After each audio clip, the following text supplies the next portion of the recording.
Okay, so this video is designed at helping everyone who's designing their CVs themselves, and based on like real feedback that we've had from clients we work with, because we've seen a lot of what can be deemed as good bad CVs ready. So it's just all about giving you some tips before you go ahead and make yours ready.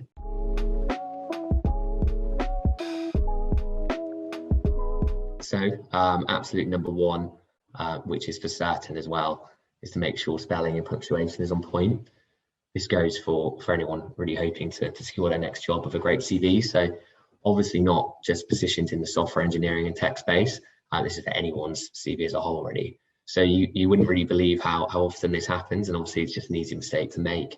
Everyone does it, but it can be really detrimental and give the person reviewing a bad impression. I've heard before that I can give an impression of not paying enough detail to things, and obviously in coding it isn't what you want when trying to impress a potential employer. So I'd say tips on this. There is a platform which I use myself called Grammarly, which can really help to improve this side of things, or even just ask a friend or family member to give it a look over for you.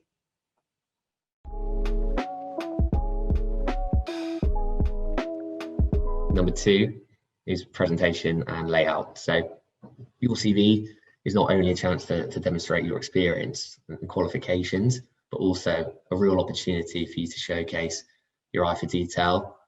This goes particularly for those operating in the design and front-end engineering and that UI UX space. It's a real chance to demonstrate your appreciation for clean and well laid out design really. So it should go for anybody, not just those operating in this space.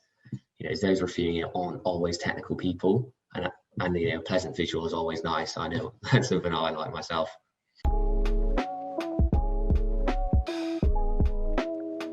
Number three, I try and keep it as short as possible, and this goes for anybody really, not just those operating in engineering. It's similar to what I've just mentioned in point number two. This really helps with how neat your CV can be. A CV should be in most cases not any longer than 3 pages really. So a brief description, explain the role or project and the key skills and tech that you use in that role should concise in most cases.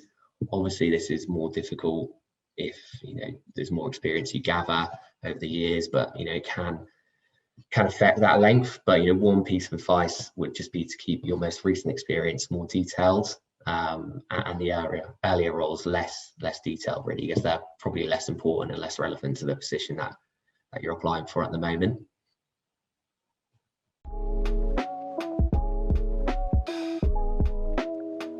I'd say tip number 4 is don't be afraid to tailor your CV to each role, and really focus on your most relevant skills to that particular position. So almost like customization really.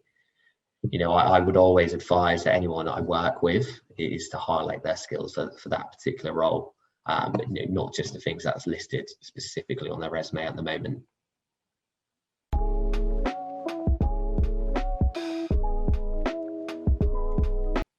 So that's all from me, guys. If you've got any questions at all on what I mentioned, don't hesitate to contact me on LinkedIn, and also don't be afraid to check out our website, formularecruitment.co.uk.